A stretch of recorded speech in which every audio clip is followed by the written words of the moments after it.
Now I want to go over the pelvis. Before I cover the pelvis, I want to just point out that there are 2 lumbar vertebrae also on this model.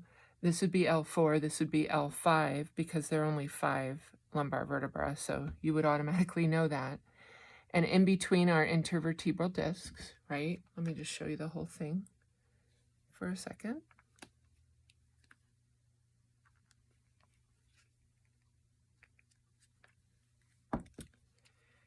And L5 articulates with, through an intervertebral disc, the sacrum. So this is the sacrum. It's on the posterior side of the pelvis. And inferior to the sacrum then is the coccyx, which is just this part down here.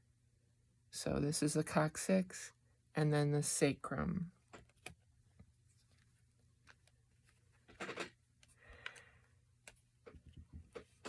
This is one pelvic bone, and it forms the hip, and it has several features that you need to know. I'm going to go over the different features on the bone like all by itself. That is what they call disarticulated. It's not put together into a pelvis. But first I'm going to start with this part up here, the big, wide, flared part of the pelvic bone, or the hip bone, is called the ilium. So my hands right now are on the ilium. When you stand with your hands on your hips, your fingers are touching this very prominent ridge here, which is known as the iliac crest. So ilium, iliac crest. There are 3 bones that make up the hip bone. In adults, they're fused into one bone, which is what this is. But you could see in your lab manual that there are 3 bones and that they all come together in this cup right here. This cup is a socket for the head of the femur. Fits in there very nicely, okay?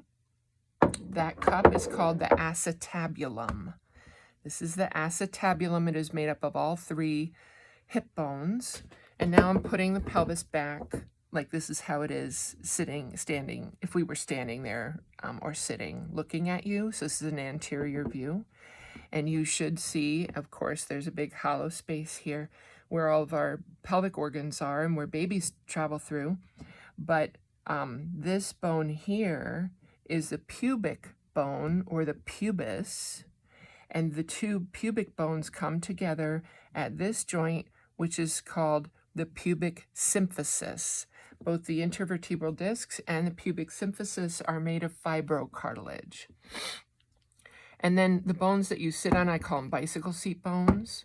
So down at the bottom here, these are called ischium, is singular, ischia is plural. So these are the ischia.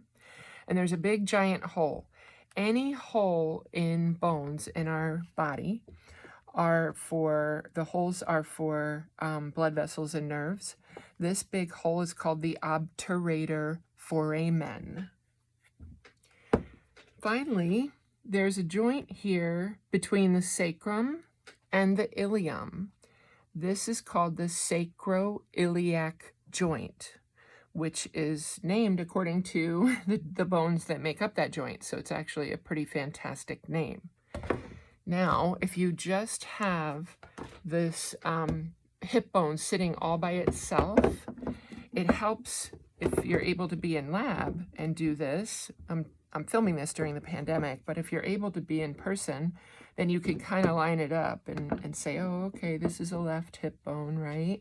And then you can kind of see all the features that I just went over, where this then is, oh, I forgot one, the iliac fossa.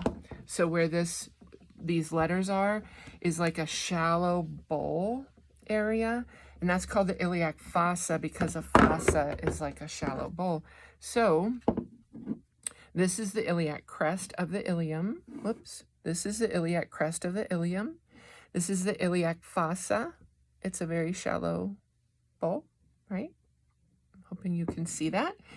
And here's the obturator foramen and the acetabulum and the pubic bone, the pubis, and the ischium. And those are the parts of the pelvis that you need to know.